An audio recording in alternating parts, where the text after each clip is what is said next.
കുട്ടികൾ സ്കൂളൊക്കെ വിട്ട് വരുമ്പോഴേക്കും അവർക്ക് കഴിക്കാൻ വേണ്ടി എന്തെങ്കിലും ഒരു സ്നാക്കൊക്കെ നമ്മൾ ഉണ്ടാക്കി കൊടുക്കുമ്പോൾ അവർക്ക് ഭയങ്കര സന്തോഷമായിരിക്കും അല്ലേ. അതുപോലെ ഉണ്ടാക്കാൻ പറ്റുന്നൊരു അടിപൊളി ബ്രെഡ് കേക്ക് റെസിപ്പിയാണ് ഇന്നെൻ്റെത്. ഇതിന് വേണ്ടി നമുക്ക് ആദ്യം തന്നെ ഒരു ബാറ്റർ ഉണ്ടാക്കണം. അതിനായിട്ട് ഒരു അരക്കപ്പ് പാലിലേക്ക് ഒരു 3 എഗ്ഗ് പൊട്ടിച്ചൊഴിക്കുക. ആവശ്യത്തിന് ഉപ്പും കുറച്ച് കുരുമുളക് പൊടിയും കൂടി ചേർത്തിട്ട് നന്നായിട്ട് ഇളക്കി നമുക്ക് മാറ്റി വെക്കണം.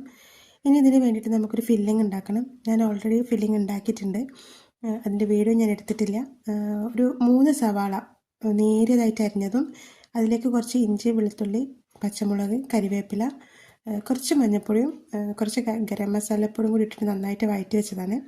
ഇതിലേക്ക് ചിക്കന് ഉപ്പും കുരുമുളക് പൊടിയും ഇട്ട് വേവിച്ചതും കൂടി ചേർക്കണം. ഇതൊന്ന് നന്നായിട്ട് മിക്സ് ചെയ്താൽ നമ്മൾ ഫില്ലിംഗ് റെഡി ആയിട്ടോ. ഇനി നമ്മൾ ഏത് പാത്രത്തിലാണോ കേക്ക് ഉണ്ടാക്കുന്നത് അതിലേക്ക് കുറച്ച് എണ്ണ ഒഴിച്ചിട്ട് നന്നായിട്ടൊന്ന് സ്പ്രെഡ് ചെയ്ത് വെക്കണേ.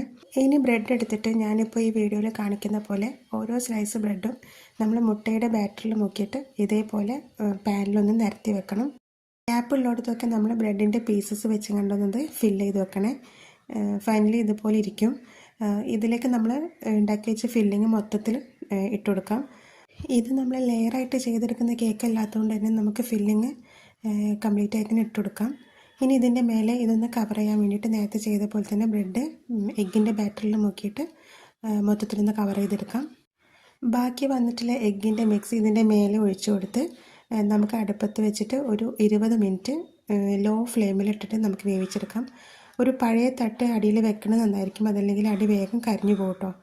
മേലെ കുറച്ച് ഓയിലും കുറച്ച് പുതിനയിലും ഇട്ടാൽ നമ്മളെ കേക്ക് ഇവിടെ റെഡി ആയിട്ടുണ്ട്. ഒരു 20 മിനിറ്റ് കഴിഞ്ഞിട്ട് നമുക്കിതൊന്ന് വേറൊരു പാനിലേക്കൊന്ന് മറിച്ചിട്ടിട്ട് വേവിക്കാം. ഒരു 5 മിനിറ്റോളം മതി, എന്നാൽ തന്നെ അതൊന്ന് സെറ്റായിട്ട് വരും. ഇപ്പോൾ ഇതാ കേക്ക് നല്ല അടിപൊളിയായിട്ട് വന്നിട്ടുണ്ട്. നല്ല സോഫ്റ്റാണ്, കഴിക്കാൻ നല്ല ടേസ്റ്റാണ്. മക്കൾക്കൊക്കെ എന്തായാലും ഇഷ്ടപ്പെടും. അപ്പോൾ എല്ലാവരും വീട്ടിലൊന്ന് ട്രൈ ചെയ്ത് നോക്കണേ. വീഡിയോ ഇഷ്ടപ്പെട്ടാൽ എല്ലാവരും ഒന്ന് ലൈക്ക് ചെയ്ത് ഷെയർ ചെയ്ത് സബ്സ്ക്രൈബ് ചെയ്യണേ.